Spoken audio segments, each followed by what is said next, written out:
This is the CBS Evening News. Dan Rather reporting. Good evening. The retreat of Soviet military power from Afghanistan is complete. The last of Russia's regular army invasion force is out. Fear and uncertainty were mixed with joy today as the commander of Soviet troops followed the last of his men across the border, leaving the communist Afghan regime alone to face victorious resistance fighters. CBS News Moscow correspondent Barry Peterson begins our coverage. Almost a decade of Soviet bloodshed and battle ended 5 minutes ahead of schedule as the Soviet army completed its retreat. The last combat soldier to leave, Commanding General Boris Gromov. He walked across the Friendship Bridge into the arms of his 15-year-old son. There was hoopla and ceremony at the border and blunt criticism in the Communist Party newspaper Pravda for ever getting involved. Meanwhile, the Soviet-trained and equipped Afghan army is apparently falling apart, plagued by desertions and reports that troops looted and then abandoned former Soviet outposts. It was quiet in Kabul, despite reports of 30,000 guerrillas massing to take the city. The city is open, the people come to their shops. As chronic shortages continue, the Soviets called for an immediate ceasefire and offered to stop shipping weapons to the government if the U.S. will stop supplying the Mujahideen guerrillas. It's a deal the Americans have refused before. Many Soviets believe the city will fall, and with it, the Marxist government.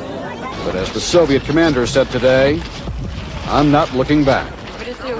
Barry Peterson, CBS News, Moscow. According to the latest intelligence reports, there are still several hundred Soviet military personnel inside Afghanistan, left behind to protect Soviet civilians. But U.S. officials view that as a technicality. The Soviets have said their long goodbye and done what was once all but inconceivable.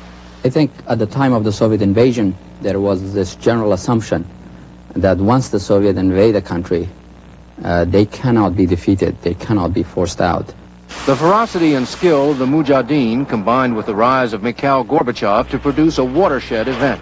The Soviets lost on the battlefield, and Gorbachev saw that they were losing, saw that the war was unwinnable, and then as a sort of a sidebar, he knew it was too expensive, both politically and financially.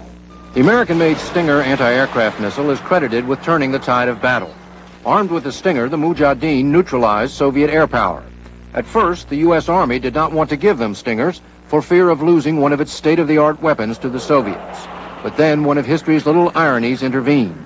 Word that a Soviet spy in Greece had already gotten his hands on the technology. If it hadn't been for that story, maybe we couldn't have gotten the consent of the army to give the Stingers to the Mujahideen.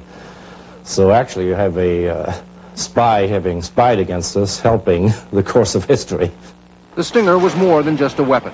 Providing the Mujahideen with frontline American equipment was proof positive of U.S. commitment to the rebel cause. The Soviets must have come to a judgment that if we provided them with the Stingers, there was a lot of other things that we could do that we hadn't done, and that now we probably would do. U.S. support for the rebels totaled hundreds of millions of dollars, one of the largest covert operations ever run by the CIA. So large it could not be kept secret. But this was one covert operation that could stand public scrutiny.